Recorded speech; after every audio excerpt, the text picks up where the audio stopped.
오늘 하나님께서 우리에게 주시는 말씀은 여호수아 3장 13절 말씀입니다.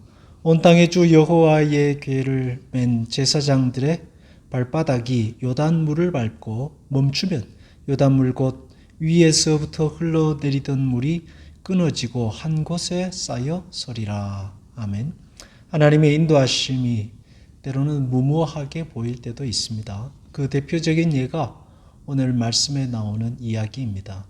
요단강을 건너는 이야기입니다. 요단강은 지금은 그리 넓지 않습니다. 그러나 여호수아 당시 요단강은 폭이 30m 정도 되는 것으로 봅니다. 당시는 홍수 시기였기 때문에 헬몬산의 눈이 녹아 흘러서 요단강을 가득 채웁니다. 그러면 그 폭이 40m에 달할 것으로 추측하고 있습니다. 하나님은 그런 요단강을 건너라고 말씀하십니다.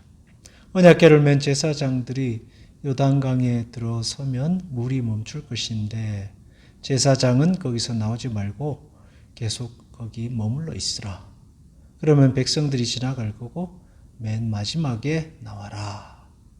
너무나도 비상식적이고 과연 이게 정상적인 게 맞나 싶을 정도의 하나님의 말씀입니다. 건너라고 하는 건지 가다가 물에 빠져 죽으라 하는 건지 분간이 되지 않습니다. 그러나 그들은 하나님의 말씀을 따릅니다. 요단강을 언약궤를 메고 요단강에 발을 들입니다.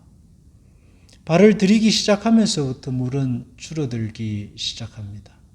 죽음의 길인 줄 알고 갔는데 오히려 그 길 속에서 생명의 은혜를 보게 된 것입니다. 순종하여 발을 적시자 물이 점점 줄어들고 그들이 강 중앙에 이르렀을 때에 물은 더 이상 넘어가지 않게 된 것입니다. 삶의 문제를 해결하는 여러 가지 방법이 있지만 의외로 간단한 곳에 있을 수 있습니다. 여러분의 인생을 새롭게 살아가는 방법도 간단한 곳에 있을 수 있습니다. 요단강에서 요단강을 마주한 이스라엘 백성이 했던 것처럼 하나님의 말씀에 순종하는 것입니다.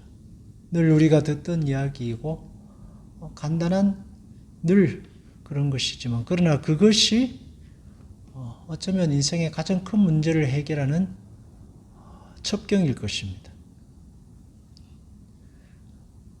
발을 요단강 안에 내딛지 않고 건널 수는 없습니다. 기도하고 있는 일, 고민하고 있던 문제가 있습니까? 하나님의 말씀에 순종하고 발을 요단강으로 내밀어 보십시오. 하나님께서 건너가게 하실 것입니다. 신자의 여정은 언제나 약속의 땅을 향해 가고 있습니다. 하나님께서 그 발걸음을 인도하십니다. 하나님께서 여러분의 마음속에 인도하시는 그 인도하심을 따라 순종하십시오. 하나님은 결코 성도를 죽음의 땅으로 몰아가시지 않습니다. 적과 꿀이 흐르는 땅으로 주님께서 인도하실 것입니다. 여러분에게 믿음을 더하시기를 빕니다. 기도하겠습니다. 주님의 말씀은 항상 아멘입니다. 옳습니다.